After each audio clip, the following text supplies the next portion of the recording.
Hello Stéphane! Hello, bienvenue sur notre chaîne Newfie Bambou. Alors de quoi tu nous parles aujourd'hui? Aujourd'hui on va parler de comment mettre un petit massif de bambou en valeur. Alors qu'est-ce que tu entends par mettre en valeur un bambou?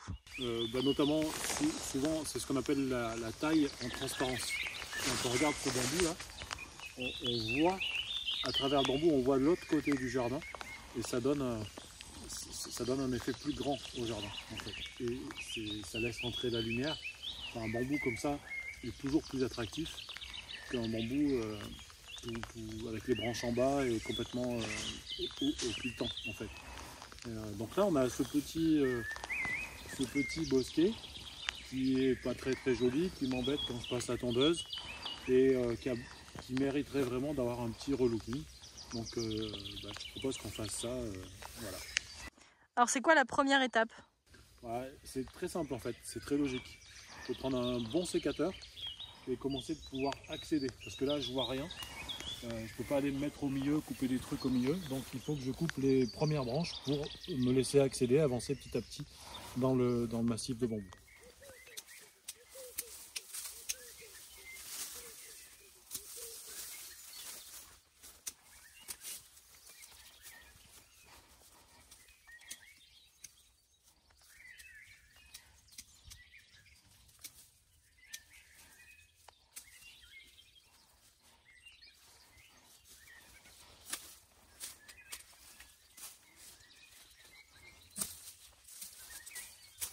Bien.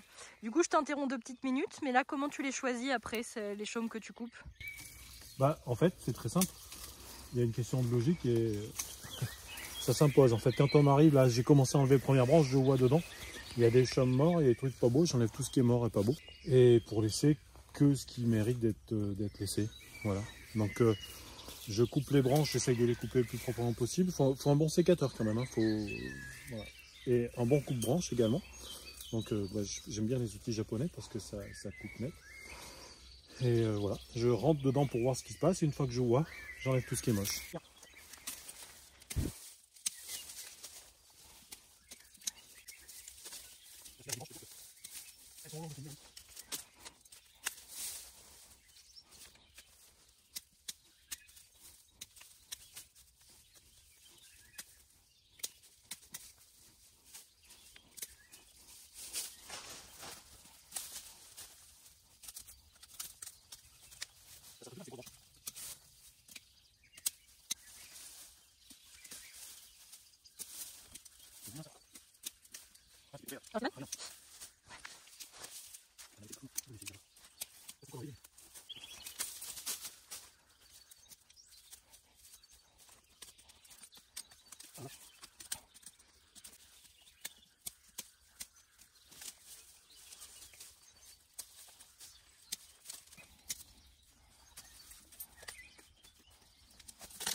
Ah, et alors là tu as été obligé de changer d'outil?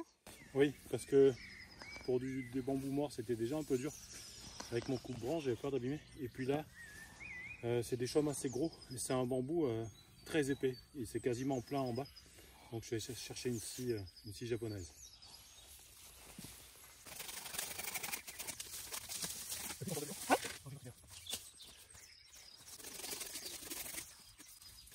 Il est quasiment plein. Bon là tu as quasiment fini? Oui, là j'ai fait le plus gros. Maintenant je vais essayer de choisir une hauteur. J'ai décidé de laisser à hauteur de ma bouche en fait. Je laisse les branches que je trouve en dessous, je les coupe. Les branches que je trouve au-dessus, je les laisse. Pour essayer de donner un aspect un peu homogène. Bien sûr après le terrain est un peu en pente, ça déchame qui penche un peu. Maintenant il me reste plus que quelques branches à enlever, mais on y voit plus clair. Et alors là je vois que tu as fait 2 tas. Un tas plutôt de feuilles, un tas ici. Pourquoi? Oui, parce que là c'est des vieux chaumes. Donc ils vont partir au broyage, hein. je vais les broyer.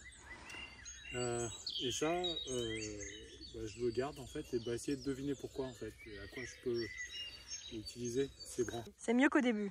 Ouais, c'est mieux qu'au début, c'est aéré, on revoit le bambou derrière. En tout cas, voilà comment on peut facilement mettre en valeur un bambou.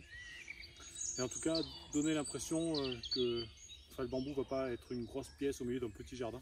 Là, on voit en transparence, c'est assez sympa, j'aime beaucoup. Puis ces chaumes-là sont rainurés, donc ils méritaient quand même d'être vus. Là, c'est un Philostachys bambusoides marliacea. Donc les chaumes sont en relief, très rainurés, donc ça va le coup de les voir. Voilà. Ok, merci Stéphane.